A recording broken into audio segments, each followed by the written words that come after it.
Hey everyone, this is Sasha bringing you a video tutorial today from BP4U. And today we're going to be talking about culling our images.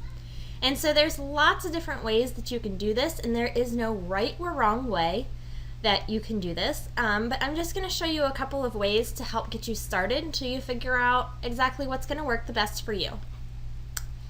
Okay, so let's go up here to our top image, and I'm just going to go ahead and press Control A. And that's going to select all of my images. If you're on a Mac, it would be Command A. Then I'm going to go ahead and I'm going to hit P on my keyboard. And this is going to flag all of my images, and it's going to pick them. Okay, so now I don't have to have them all selected anymore. I'm going to come down here to my collections. And I'm going to go ahead and I'm going to add a collection, a new collection. I'm going to create this collection. And so here we can, here we can call this anything we want to.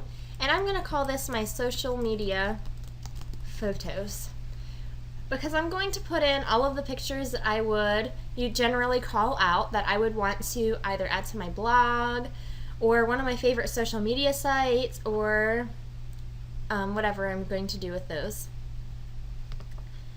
And then I am going to set this as a target collection, and I did this by right clicking and just clicking on that set as target collection, and now it has a plus sign next to it. So now watch what we can do. When we're going through images, if we want to keep them, we don't do anything. If you want to add them to your social media photos, you're going to hit B, like boy, on your keyboard. If you don't like the photo, then you're going to hit X, like a xylophone, on your photo. So here, let's say we don't like this one. So we can set that one as a rejected photo by hitting X on our keyboard. And you can see down here, it took our flag away and set it as a rejected photo.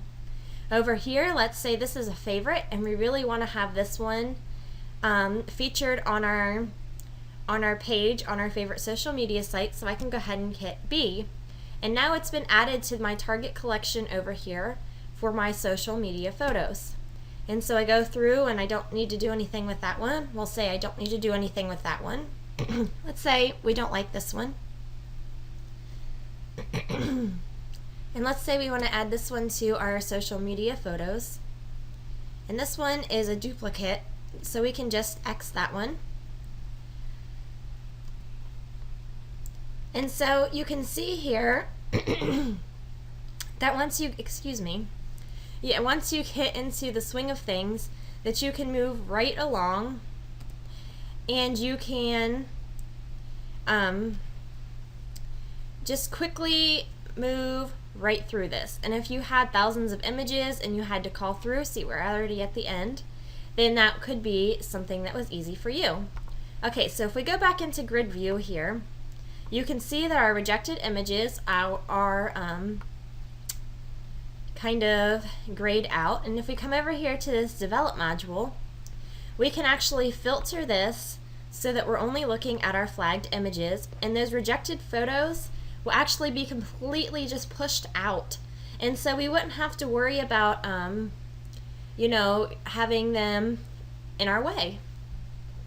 And so that is one option. Okay, so let's go up here, and I am going to show all of my pictures. Let's turn off our filters.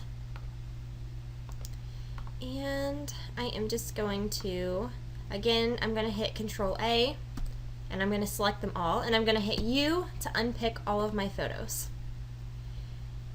Okay. And Control D will deselect them for you. So here's another system, and this is another popular system that some people prefer to use, and that is the star rating system. So as I'm going through all of my photos, I can just add a star rating to the ones that I want to use. And so one star could mean something like, this doesn't need a lot of editing, whereas 5 stars means it needs a lot. Or 5 stars could mean, I really love this photo, whereas 1 star means, it's okay. I guess I can use it. So whatever that might be for you, you could come through here then, and you could give your photo some stars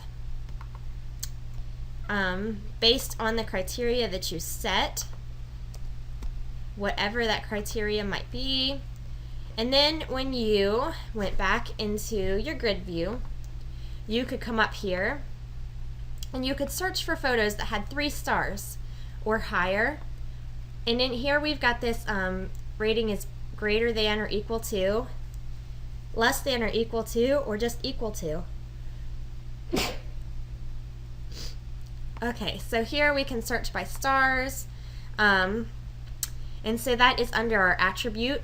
Or you could give each one of your photos a color label, again using the similar